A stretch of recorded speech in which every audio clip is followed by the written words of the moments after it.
আসলে অনেক সময় বনবাজার এলাকায়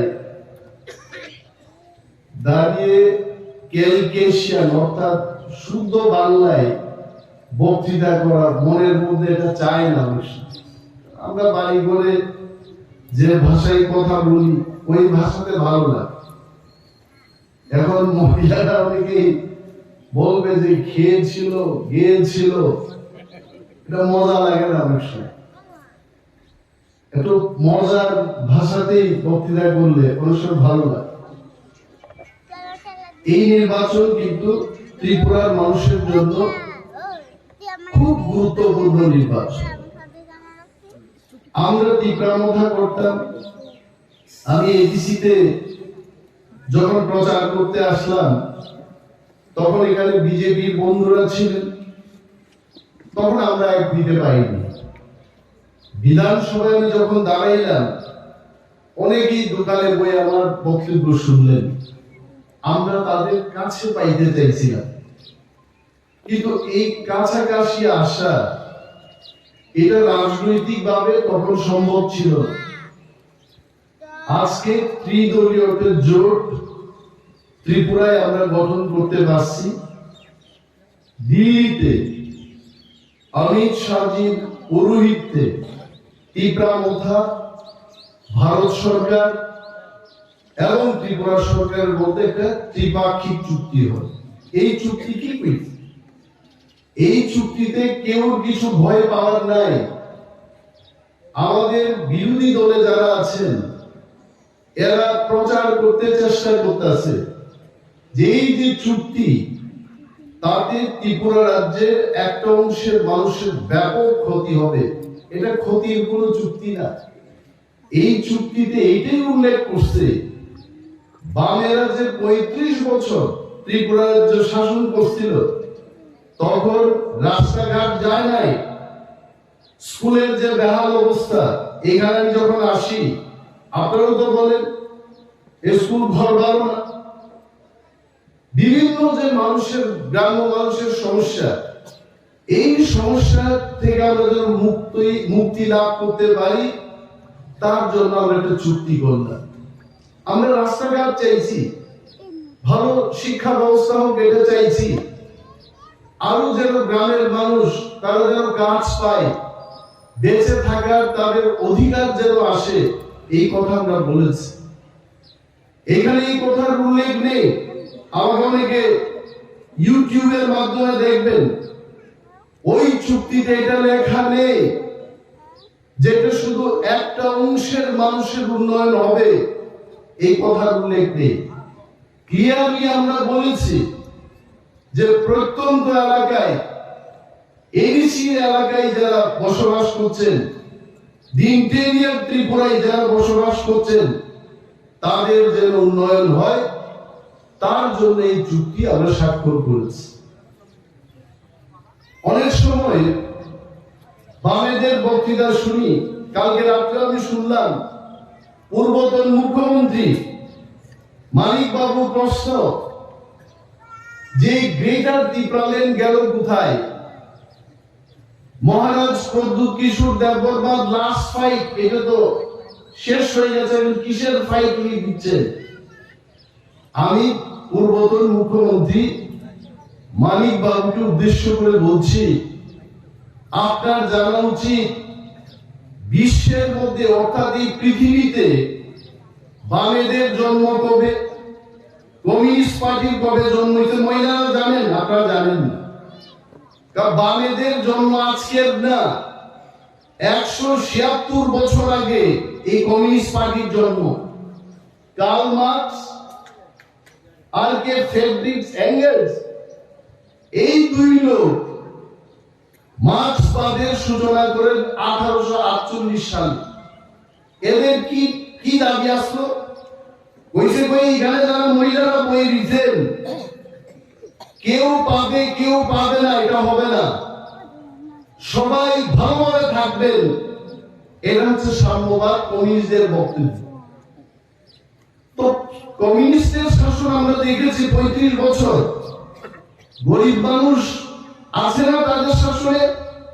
আজকে আমি যখন এলাকাতে আসি আমাকে বলে, দাদা আমার একটা ঘর চাই, আমার স্বামী অসুস্থ, মেডিকেল ট্রিটমেন্টের জন্য পয়সা চাই। 176 বছর আন্দোলনের পরেও তাদের সাম্যবাদ আইছে না, ছেড়ে দিছে না রাজনীতি, তারপরে তো রাজনীতি করে। 35 বছর বামেরা শাসন করছে ত্রিপুরায়, সমস্ত মন্ত্রী তাদের, মুখ্যমন্ত্রী, পুলিশ মন্ত্রী, পঞ্চায়েত মন্ত্রী, দুনিয়ার মন্ত্রী। 35 বছরের কম কথা না।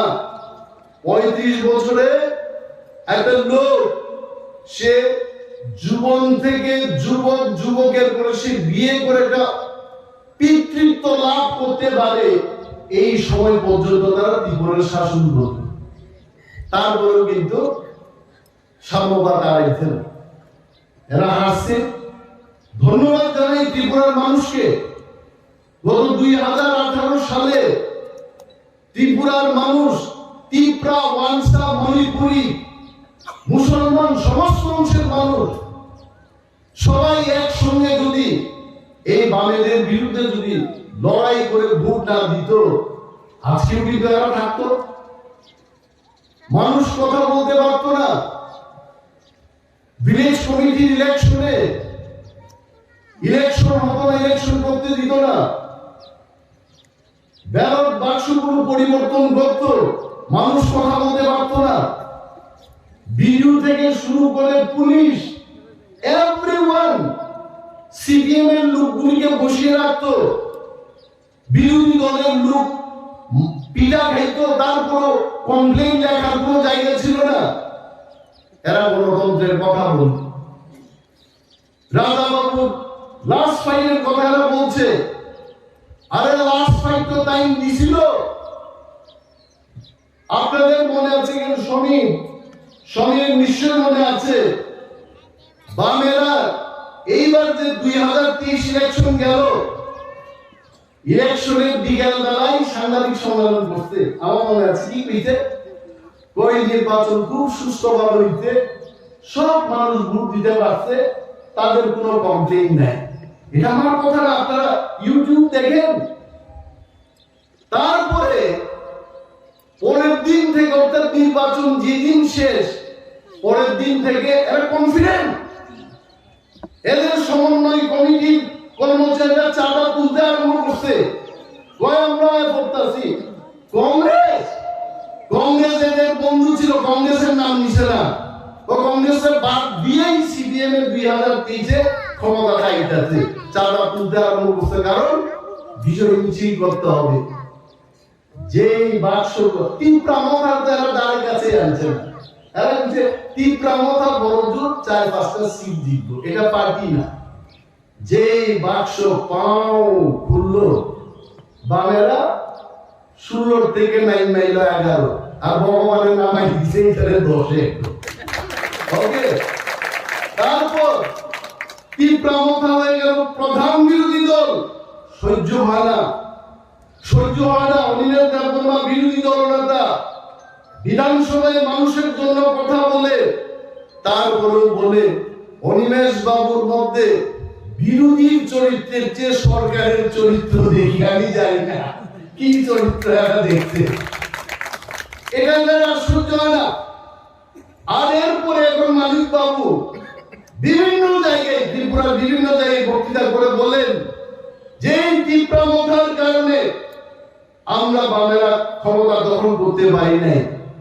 বলছে যে 22টা জেনারেল সিটে যদি ত্রিপুরা মথার প্রার্থী দাঁড় না করাতো, বামেরা বলে সরকার আইতো। আচ্ছা বলেন তো, ত্রিপুরা মথা বলতে কি সিপিএম এর বাঁচানোর জন্য আমরা করছি? আমাদের তো দাবি দাওয়া আছে। নির্লজ্জ ভাবে এখন বলেন উনি যে ত্রিপুরা মথার কারণে আমরা ক্ষমতায় আইতে পারছি না। আরে মহোদয়, আপনি তো বুঝছিলেন, আপনার দল বুঝছিল, সবাই ভোট দিছে, সবকিছু ঠিক আছে, রেজাল্টের পরে আপনাদের বাক্য চেঞ্জ হয়ে গেল, কি ব্যাপার?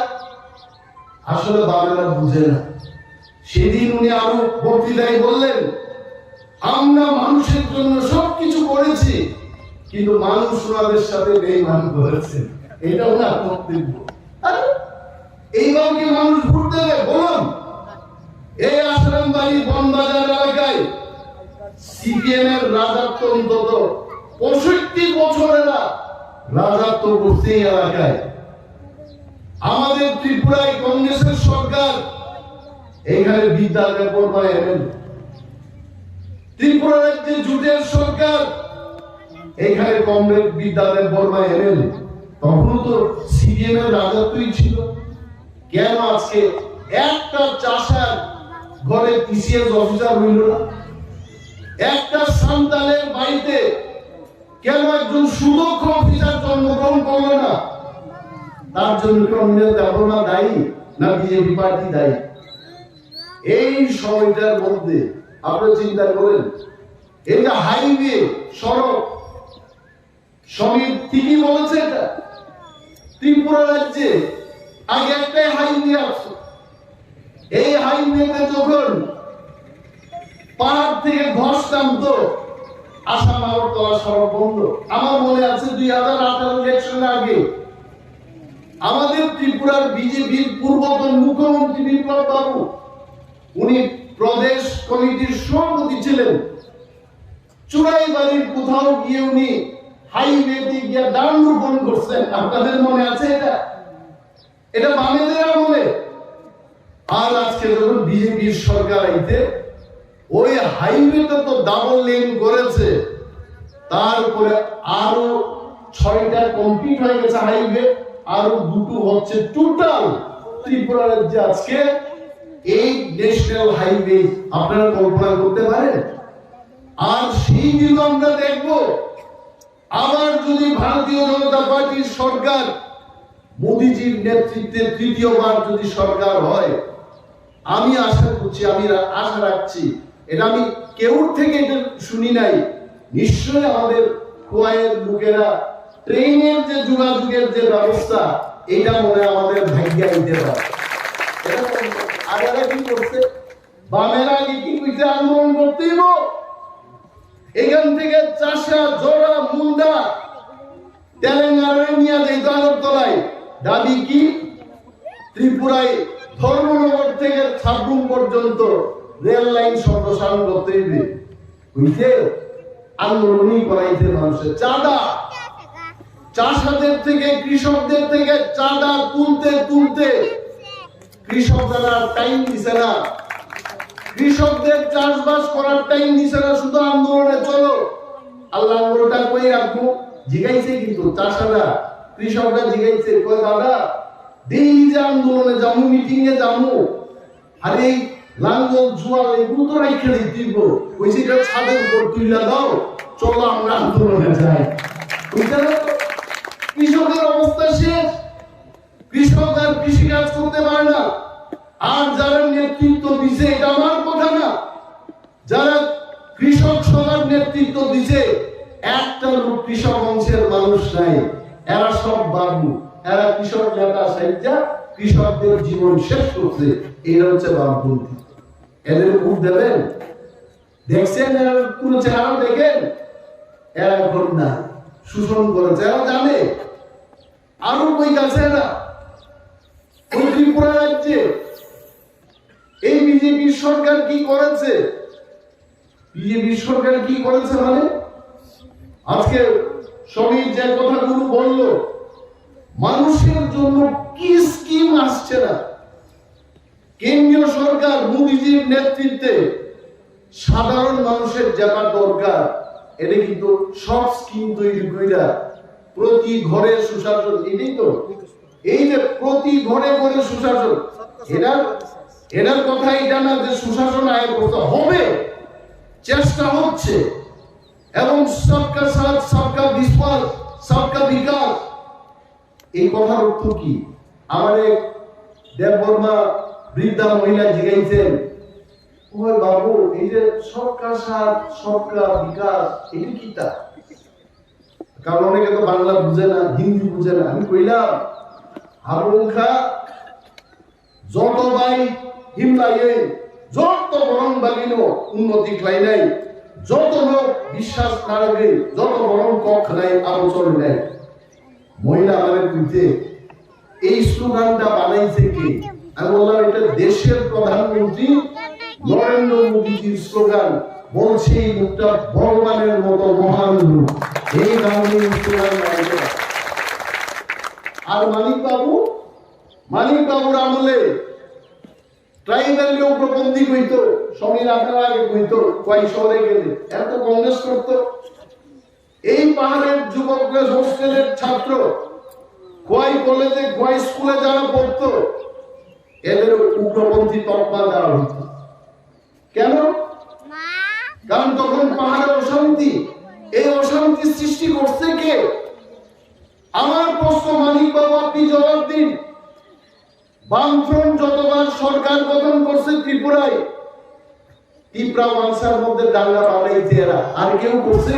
শচীন সিং করছে, সুখময় সেনগুপ্ত করছে, প্রফেসর ডক্টর মানিক সাহাজি করছেন? কেউ করছে না। যেই বামেরা সরকারে আইছে 80 সালের দাঙ্গা বিজেপি করেছে। যেই বামেরা ক্ষমতায় আইছে 97 সালে ত্রিপুরায় অস্থির, শান্তি শৃঙ্খলা শেষ, গ্রাম পাহাড়ে পুলিশ মিলিটারি লেলায়া এরা মানুষের বাড়ি করে আগুন ধরাই দিত। এটার নাম বামফ্রন্ট সরকার। আর এখন ত্রিপুরাটা উজ্জ্বল হইতে এই বামফ্রন্ট আর কোনদিন যেন না উঠে, এই শয়তানের দল থেকে এখন আমরা মুক্ত লাভ করতে হবে। মোদীর সেই সবকা সাথ সবকা বিকাশ, এক ভারত শ্রেষ্ঠ ভারত, এটাতে আমরা অংশীদার হব। আমাদের যা পাওনা উনি বলেছেন, ভারত সরকারের কাছে গিয়ে আমরা তখন বললাম আমাদের রাজনৈতিক অধিকার চাই, আমাদের বলছে হো যায়গা, ও হোগা। আমরা যখন বললাম গরিব কৃষকদের, গরিব ত্রিপুরাদের, এডিসি এলাকায় যারা সরল জীবন যাপন করা, পিছিয়ে পড়া সমস্ত অংশের মানুষের জমির অধিকার তাদের হাতে তুলে দিতে হবে, ভারত সরকার বলেছে ববি হোগা। আমরা যখন বললাম প্রত্যেকটি জাতি গোষ্ঠী তার নিজস্ব কালচার, এইখানে সান্তালদের একটা কালচার আছে, এইখানে চাষাদের একটা কালচার আছে। আমি ছোটবেলায় আমার গ্রামের ওইখানে কিছু গৌর অংশের মানুষ, মানে ছত্তিশগড়ীয় যে গৌর, এরা উনাদের বিবাহ আসরগুলোতে একটা গান করতো, চারচারে বাজে, লিলির বাজে, হলদি মাইখা এরা ডান্স করতো। মনোনয়ন, এটা তাদের কালচার, তাদের সংস্কৃতি, এটাকে মর্যাদা দিতে হবে। আমি কি চাপাই দিব যে শাড়ি পরা চলবে না, রিংটাই পড়তে দিব, এইখানে চাষার ল্যাঙ্গুয়েজে ভাষায় কথা বলতে পারবে না, কর্করক বলতে হবে? এইটা গণতন্ত্র না, এটা কারা করেছে? আইডেন্টিটি ত্রিপুরার মতো জাতের এরা লিখে দিচ্ছে সবখানে। আপনারা এটা খেয়াল রাখবেন। আগে ছোট বয়সে কৈশোররা আইতাম, বোর্ড লেখা দিত কয় জাতি উপজাতির সম্প্রীতি তৈরি করতে হবে। আরে জাতি আর উপজাতির মধ্যে কি যে তোমার তুমি বোর্ড লাগাই সম্প্রীতির চেষ্টা করতেছ?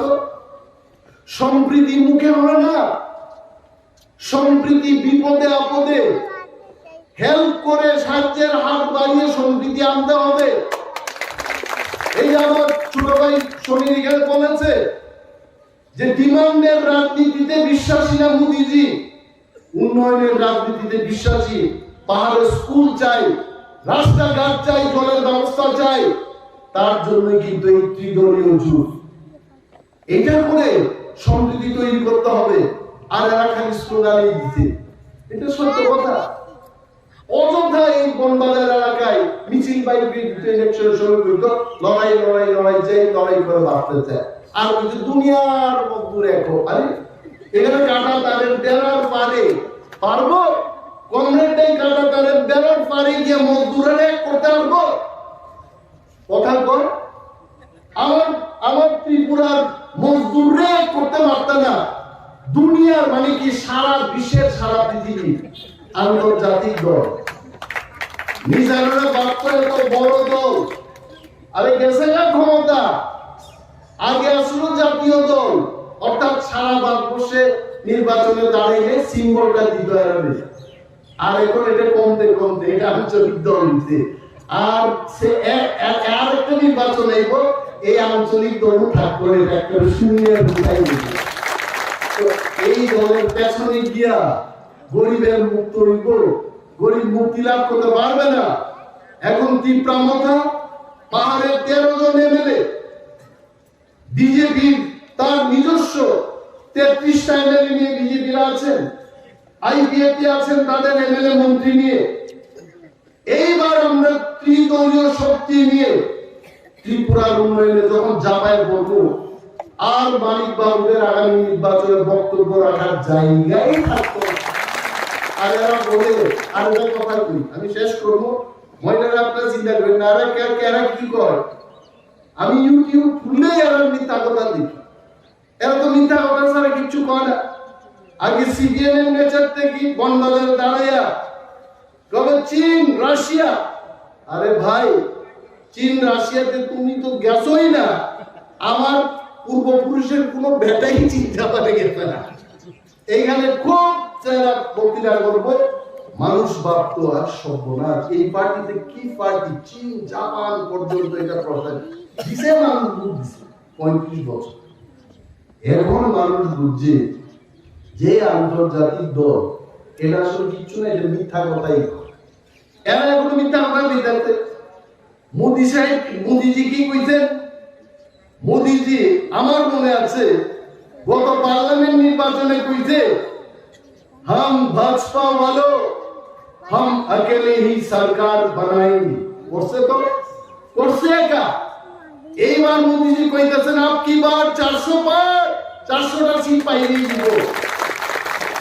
আর মানুষের মুখে মুখে মা বোনেরা কইতাছে, সারা দেশ কইতাছে মোদী এত মুমকিন है, আর মোদীজি যা বলে মোদীজি এটাই করে।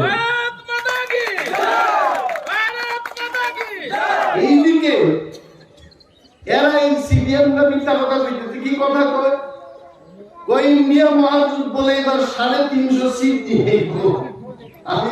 আমি কই এই 350 সিট কি ভারতবর্ষে নিয়ে গমছে না সারা পৃথিবীর মধ্যে গমছে? একজনকে জিজ্ঞাইলাম, তাই না আমার জামাই বাবু এখনো কমিউনিস্ট পার্টি করেন, একটু বড় বড় লিডারই, আমি জিজ্ঞাইলাম জামাই বাবু এই যে 350 সিট যে পাইবা তোমরা ত্রিপুরার মধ্যে, এই 2টা সিটের মধ্যে পাইবা নি কিছু? কই এখানে আমরা আশা রাখি না, এরা শেষ, এরা আশা নাই। আমি কইলাম সিপিএম এর পশ্চিম বাংলায় 42টা সিটের মধ্যে কয়টা সিট ধরছেন আপনারা? কইছে 3-4টা আমরা পাবো। 42টার মধ্যে 3-4টা পাইব, তো ধরে নিলাম 4টা। পরে আমি জিগাইলাম কেরালাতে কয়টা পাইবো? কয় 5-6টা, ধরে নিলাম 6টাই, 6-4 10। আমি উনারে জিগাইলাম জামাই বাবু তো কই 350-র মধ্যে 10টা সিট আইলো, আর কে আইবো এই সাইডে? আমরা যারা যুগ সঙ্গীরা নিয়ে আইবো। শুনেন, এইটা কোয়াই নদীতে নৌকা নিয়ে জল মানে নদী ফাইল করার ঘটনা না, এটা সারা দেশে জয়লাভী একটি। যে সিপিএম এর পশ্চিম বাংলা, ত্রিপুরার কেরালা, ত্রিপুরায় তো 2-2বার হারছে, পশ্চিম বাংলাতেও হারছে, একটা লোকসভা আসন নাই, কইতাছে জমি। আর এরা কইতাছে 350 সিট নিয়ে আইব, হবে না, এটা মিথ্যা কথা। আর এরা নানান প্রচার করতে পারে, আমি জানি, আমরা খবর পাইছি যে এরা একটা বেজাল লাগাবে, এরা যে প্রার্থীর নির্বাচন অব্দি টিকায় রাখবো এই প্ল্যান নাই। এরা প্ল্যানিতে বাইকে যাওয়ার প্ল্যান। ফুটবল খেলতে নাই না, যখন দেখেছে বিরোধী দল একেবারে গোলের পর গোল দিতে, তখন সব প্লেয়ার দেখবেন কেউ বুকে শ্বাস নেয়, কেউ পা ব্যথা, কেউ রক ভেঙে গেছে, সবাই কইব না খেলা হবে না। এরা বাইকে যাওয়ার প্ল্যান। এদের কিচ্ছু করতেই তো না। এরা এখন পিটাপিটির একটা শো দেখায় আর কইব আমরা ইলেকশন বয়কট করব, আমাদের গণতন্ত্র নাই ত্রিপুরার যে আমরা বয়কট করব, এটাই তাদের নিয়ম। কিন্তু এরা কয়েকদিন বক্তৃতা করবো, কইরা বয়কট করে দিবে, শেষ। এটার নাম সিপিএম। আর এদের পেছনে আপনারা যাইবেন আর একটা টেকনিক এরা এখন করে, আগের পুরনো যারা চেয়ারম্যান মেম্বার এদের নাম এবং মোবাইল দিয়ে মোবাইলে নাকি ক্লাস করে। আমি কই আমরা ময়দানে নাইনি সবাই 100 জনকে তো বুঝাতে পারবো না, 90 জনকে পারবো, 95 জনকে পারবো। আর বেটারা মেলার মাঠের অফিসে বইয়া মোবাইলে ফোন কইরা পার্টি করবো, এদের আর কোনো শক্তি নাই। এই মোবাইল একদিন দেখবেন এই মোবাইল চার্জ করার টাকাটাও আর থাকতো না, তখন আর মোবাইলেও ক্লাস ছিল না, নিশ্চিত।